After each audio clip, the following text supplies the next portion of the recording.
ভাগ্যে ভালো কিছু লেখা হয় শবে বরাতে, এই বিশ্বাস থেকে হুমড়ি খেয়ে মানুষ মসজিদে আসে।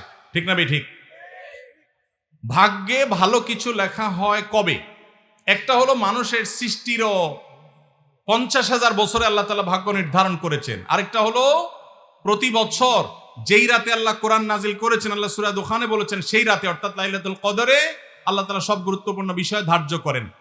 শবে বরাত যেটাকে আমরা বলি মধ্য শাবানের রাত, এই রাতে ভাগ্য নির্ধারণ হয় এই মর্মে বিশুদ্ধ হাদিস বর্ণিত নাই। তারপরে আমরা জেনারেলি বলি ভাগ্যে যেন ভালো কিছু আল্লাহ লেখেন, আপনার নসিবে যেন ভালো কিছু আসে, আপনার রিজিকে যেন আল্লাহ বরকত দান করেন, এর জন্য বেশ কিছু আমল আমরা কোরআন হাদিসের আলোকে বলতে পারি, সাজেশন দিতে পারি। তবে তার আগে আমাদেরকে জানতে হবে যে ভাগ্য সুপ্রসন্ন হওয়া বা রিজিকে বরকত হওয়া বলতে কি বুঝায়। বা রিজিকে বরকত হওয়া বলতে বুঝায় আপনি যা কামাই করবেন এর ভিতরে আল্লাহ তাআলা কল্যাণ দিবেন, যা কামাই করবেন এর ভিতরে বরকত হবে। প্রাচুর্য না, অনেক টাকা না, যা হবে এটাতে কি হবে? বরকত হবে। আমরা কি বরকত চাই না সম্পদ বেশি চাই? বরকত চাই। বরকত যদি চান এক নম্বর হলো ঈমান এবং তাকওয়া লাগবে। আল্লাহ বলেছেন ওয়ালাউ আন্না আহলাল কুরআন আমানু ওয়াত্তাকাউ লাফাতাহনা আলাইহিম বারাকাতিম মিনাস সামা। যদি কোনো জনপদের লোকেরা ঈমান আনে, আল্লাহর ভয় অন্তরে লালন করে, আল্লাহ বলেছেন আসমান থেকে বরকতের সব দুয়ার খুলে দেওয়া হবে। এজন্য ভাই ঈমান যদি থাকে, তাকওয়া যদি থাকে, গুনাহমুক্ত জীবন গড়ার সংকল্প যদি থাকে, বরকত আসবে জীবনে। নাম্বার 2, ইস্তেগফার বেশি বেশি করলে আল্লাহ বলেছেন সূরা নূহের মধ্যে যদি কেউ ইস্তেগফার করে, নূহ আলাইহিস সালাম তার জাতিকে বলেছেন ফাকুল তুস্তাগফিরু রাব্বাকুম ইন্নাহু কানা গাফফারা ইউরসিলিস সামাআ আলাইকুম মিদরারা ওয়া ইমদিদুকুম বিআমওয়ালিন ওয়া বানিন ওয়া ইয়াজআল লাকুম জান্নাতিন ওয়া ইয়াজআল লাকুম আনহারা। আল্লাহ নবী নূহ আলাইহিস সালাম বলেছেন আমি আমার জাতিকে বলেছি তোমরা আল্লাহর কাছে ইস্তেগফার করো, ক্ষমা প্রার্থনা করো। বেশি বেশি ইস্তেগফার করলে আল্লাহ তাআলা রিজিকের মধ্যে বারাকা দিবেন, অভাব দূর করবেন, সম্পদে এবং সন্তানে আল্লাহ তাআলা বরকত দান করবেন। তাহলে 2 নম্বর আমল হলো ইস্তেগফার করা, রিজিকে বরকত হবে ইনশাআল্লাহ। নাম্বার 3, শুকর আদায় করা। আল্লাহ বলেছেন লা ইন শাকারতুম লা আযীদান্নাকুম। আপনি কোনো কিছু পেয়েছেন আলহামদুলিল্লাহ বলেন, যা পাইছেন শুকর আদায় করেন, আল্লাহ নিয়ামত বাড়ায় দিবেন। নাম্বার 4, দান সাদাকা করা। আল্লাহ তাআলা বলেছেন ইয়ামহাকুল্লাহুর রিবা ওয়া ইউরবিস সাদাকাত। আল্লাহ সুদকে ধ্বংস করবেন, তবে সাদকা এবং দান এটাকে আল্লাহ তাআলা বাড়িয়ে দিবেন। এই জন্য কেউ যদি দান করে আল্লাহ তাআলা তাকে কি দেন? বরকত দান করেন তার রিজিকে। তারপরে 5 নম্বর হলো আত্মীয়তার সম্পর্ক রক্ষা করা। নবীজি সাল্লাল্লাহু আলাইহি সাল্লাম বলেছেন মান সাররাহু আন ইউবসাতা লাহু ফি রিজকিহি আও ইউনসা লাহু ফি আসারিহি ফালিয়াসিল রাহিমা। যে ব্যক্তি চায় তার আত্মীয়তার সম্পর্কে, যে ব্যক্তি চায় তার হায়াতে বরকত হোক, তার রিজিকে বরকত হোক, সে যেন আত্মীয়তার সম্পর্কের সাথে রাখে, আত্মীয়দের সাথে অর্থাৎ রক্ত সম্পর্কে আত্মীয়দের সাথে যেন সম্পর্ক কানেক্টেড রাখে, বিচ্ছিন্ন না করে, তাহলে তার রিজিকে এবং হায়াতে বরকত হবে।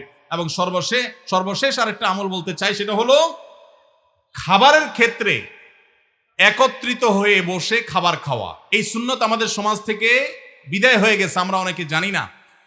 আবু দাউদের একটি হাদিস বর্ণিত হয়েছে, নবীজি সাল্লাল্লাহু আলাইহি সাল্লামের কাছে এক ব্যক্তি বললেন হে আল্লাহর রাসূল, আমরা খাই কিন্তু অনেক খাওয়ার পরেও পরিতৃপ্ত হই না, পেট ভরে না, খাবারের চাহিদা পরিপূর্ণ মিটে না, কারণটা কি?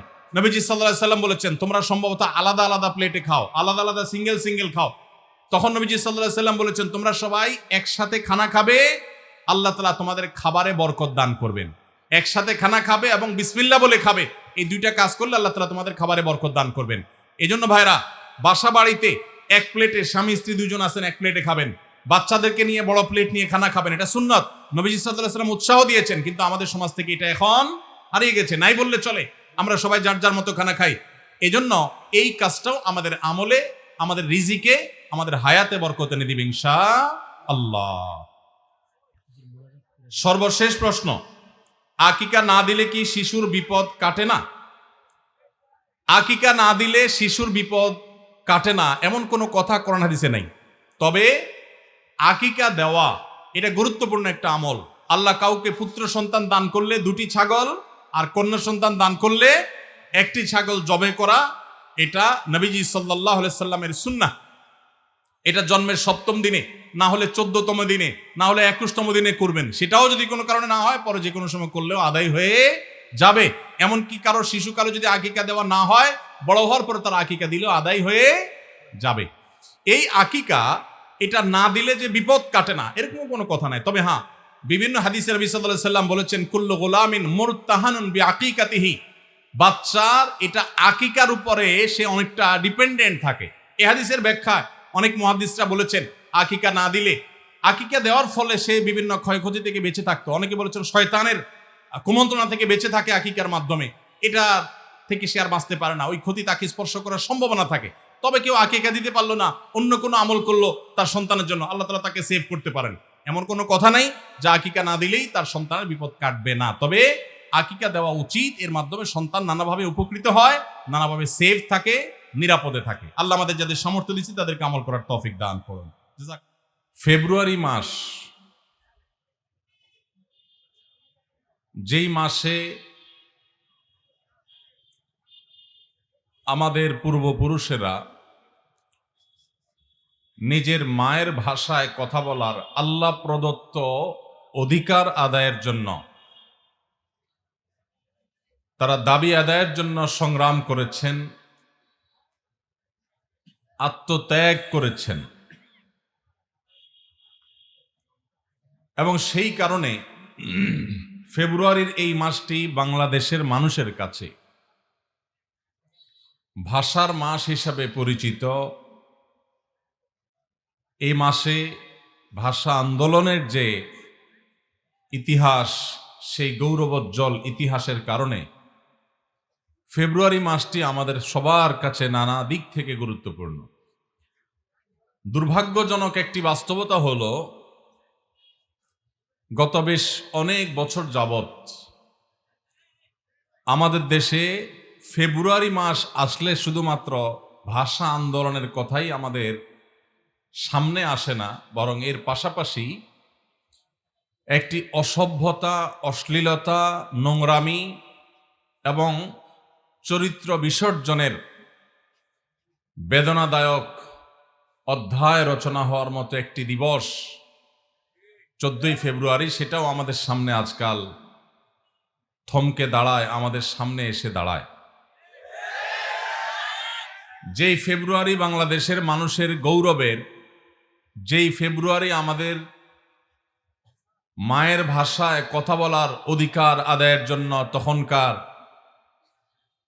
আব্দুল সালাম, রফিক, বরকত এবং আব্দুল জব্বার সহ অন্য সব ভাষা আন্দোলনের জন্য যারা আত্মত্যাগ দিয়ে করেছেন, তারা তাদের তারুণ্য এবং যৌবনকে যেখানে জুলুমের বিরুদ্ধে কথা বলে সংগ্রাম করে তারা ইতিহাসে স্থান করে নিয়েছেন, সেই সময়ের তরুণদের আজকের যে বংশধরেরা, তাদের সে তেজ, তাদের সেই চেতনা, তাদের সেই ধার, তাদের সেই শক্তি এবং উদ্যমকে নষ্ট করবার জন্য পশ্চিমা পৃথিবী থেকে ভ্যালেন্টাইন্স ডে নামক একটা বস্তা পচা সস্তা সংস্কৃতি আমদানি করা হয়েছে।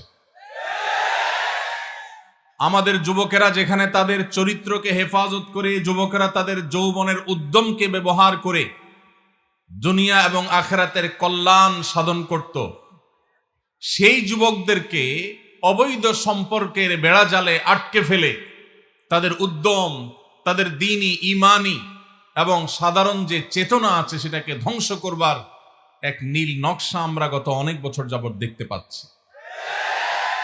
প্রিয় ভাইরা আমার, যেই ফেব্রুয়ারি ছিল আমাদের ইতিহাস ঐতিহ্যের ফেব্রুয়ারি, যেই ফেব্রুয়ারি আমাদের গৌরবের ফেব্রুয়ারি, সেই গৌরবের ফেব্রুয়ারিতে একটি নোংরা দিবসকে আমদানি করে সেটাকে কলুষিত করার অপচেষ্টা করা হচ্ছে।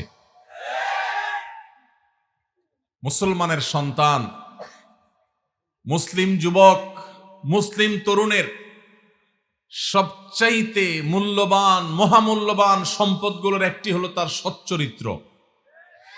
সচ্চরিত্র যদি নষ্ট হয়ে যায়, এই মুসলিম তরুণ, এই মুসলিম যুবক